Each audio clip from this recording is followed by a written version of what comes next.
Bonjour! La question que l'on se pose, c'est comment rendre compte de la trajectoire du Soleil.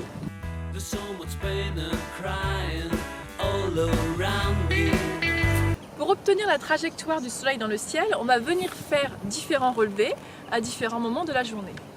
Alors je suis passée ici il y a 1 heure faire un premier relevé et donc on voit que j'ai positionné le Soleil, il était 11 heures, par rapport au paysage. Donc à 11 heures, le Soleil était dans cet alignement. Alors je regarde maintenant, le Soleil s'est déplacé, il est désormais entre les deux sapins. Alors bien sûr, on ne regarde jamais fixement en direction du Soleil. Donc on va utiliser un objet occultant. L'alignement se fait de façon très naturelle et on voit quand je suis alignée que mon œil est dans l'ombre de l'objet occultant. Si jamais je me désaligne, mon œil est au Soleil.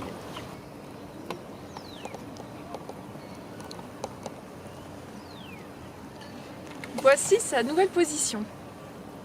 Si on voit qu'il est assez facile de rendre compte du déplacement latéral du Soleil parce qu'on a le point de repère donné par le paysage, c'est beaucoup plus dur de définir à quelle hauteur je place mon nouveau relevé. Le second souci, c'est que le Soleil, sur toute une journée, va avoir une amplitude de déplacement assez importante sur un angle d'environ 180 degrés. Et donc l'espace de ma feuille ne va pas suffire. Et on se rend bien compte qu'utiliser une feuille à 2 dimensions pour représenter la trajectoire du Soleil sur toute la journée, c'est quelque chose qui devient compliqué. Et c'est pour ça qu'on va vous proposer une modélisation plus proche de la réalité.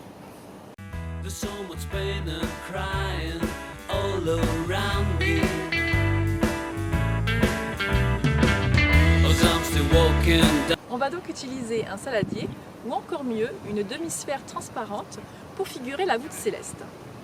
En effet, la voûte céleste nous apparaît comme un dôme, comme une coupole. C'est d'ailleurs comme ça que les anciens se représentaient le ciel et l'univers.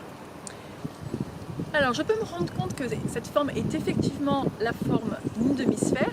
Si jamais avec ma main je parcours tout l'horizon,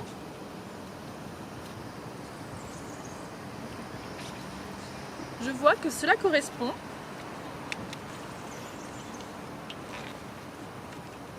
à une bande qui est équivalente à celle-ci par rapport à la demi-sphère. De la même façon, avec ma main, je peux non plus exercer un déplacement latéral, mais un déplacement en hauteur.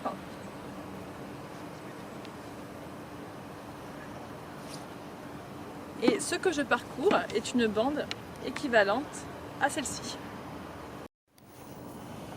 Comme je vais faire des relevés à différents moments de la journée, il est important que ma demi-sphère reste correctement orientée d'un relevé sur l'autre. Pour ça, je vais utiliser une boussole. Je vais repérer la direction du nord et je vais fixer arbitrairement sur le carton support qui sert à figurer le sol la direction du nord.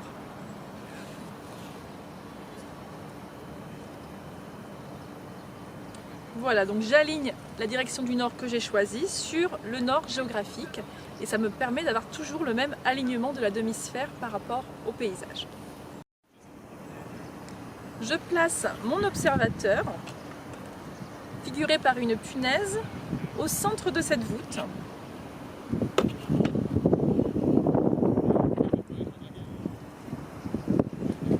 Et je vais me servir d'une petite gommette pour figurer la position du Soleil. Je positionne la gommette de sorte à avoir l'ombre de la gommette sur la punaise. C'est la même chose que tout à l'heure quand mon objet occultant faisait ombre sur mon œil. Là, la gommette fait ombre sur la punaise. J'avais bien l'alignement soleil, objet, œil, et là, soleil, gommette, punaise. Voici le résultat qu'on obtient quand on fait ces relevés sur une journée à différents moments et qu'on reproduit ça à différents moments de l'année.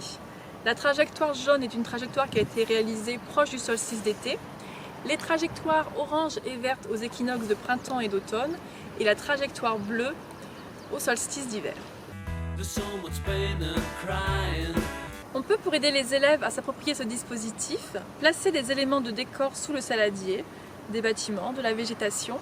Dans ce cas-là, placer ces éléments de décor plutôt au nord, ça ne gênera pas les relevés d'ombres de gommettes qui seront pris au cours de la journée. There's so much pain and crying all around.